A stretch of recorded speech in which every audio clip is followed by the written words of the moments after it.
Yo, what's up ulit sa inyo? Ang trabaho natin ngayon ay magpipintura ng kisame at kung makikita nyo ay sobrang dumi na talaga nila. Ang gagamitin nating kulay dito ay matte brown. At ayan, sinimulan ko na sa taas. Halos magkanda bali-bali rin yung leg ko sa pwesto na yan.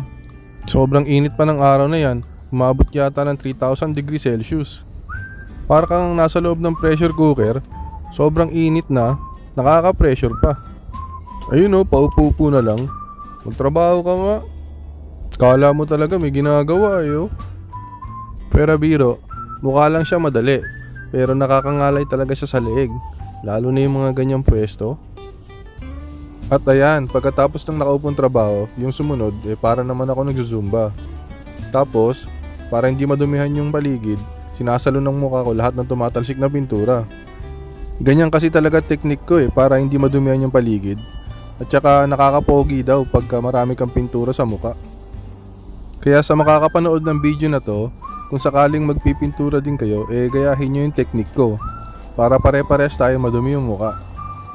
Salamat nga pala sa lahat ng nanood, nag-react, nag-share at nag-comment nung nakaraang video ko. Hayaan nyo pag sumikat ako, shoutout ko kayo.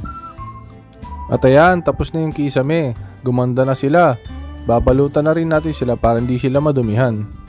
At dahil tapos na tayo sa kisame, susunod naman natin yung pader. Bali matte beige nga pala magiging primary color nito at spray din ang style ng pagpipintura sa kanya. At dahil pa-spray nga yung style ng pagpipintura sa pader, grabe talaga yung mist na lumilipad sa paligid. Yung tipong pagtapos mo magpintura, ilang sarap talaga. Kaya marami ring umaayaw sa ganitong klase ng trabaho Kasi manggigitata ka talaga. Pero para sa akin, masaya naman ako sa ginagawa ko Tsaka marangal naman yung trabaho ko Kaya hindi ako naiiyak kahit manggitata pa ako.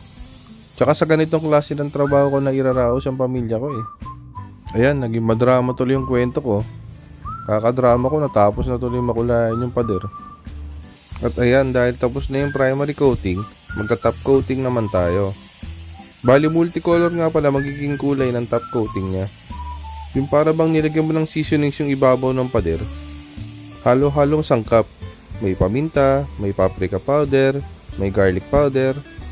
Basta iba-ibang kulay siya. Nahihirapan din ako explain Kayo na lang umintindi.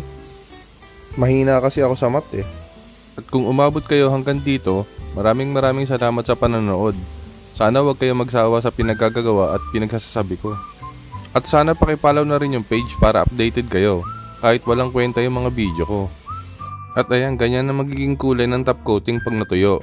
Diba multicolor? At ayan, tapos na natin kulayan yung pader. Maraming salamat ulit sa pagsasayang ng oras nyo sa video na to. Yun lang, tapos na.